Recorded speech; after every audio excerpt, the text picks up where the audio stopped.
আসসালামু আলাইকুম রহমতুল্লাহি বারকাতু। জি, এটি হচ্ছে আমাদের সংসদ ভবন। এটি নতুনভাবে তৈরি হচ্ছে দেশের জনগণের ভাগ্য নির্ধারণের জন্য একটা সুন্দর প্রয়াস। আগে কি হয়েছিল সেটি আমরা মনে রাখব, ভুলে যাওয়ার চেষ্টা করব।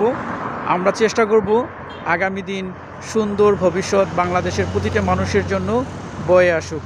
এই সংসদ ভবনে বসে মানুষের হয়ে জনপ্রতিনিধিরা দেশের মানুষের কথা বলবে, দেশের উন্নয়নের কথা বলবে, দেশের ভাগ্য পরিবর্তনের জন্য কথা বলবে। একটা স্বাধীন রাষ্ট্র স্বাধীনভাবে বিশ্বের দরবারে মাথা উঁচু করে দাঁড়াবে। এটি হচ্ছে আমাদের সবার মনের কামনা এবং বাসনা।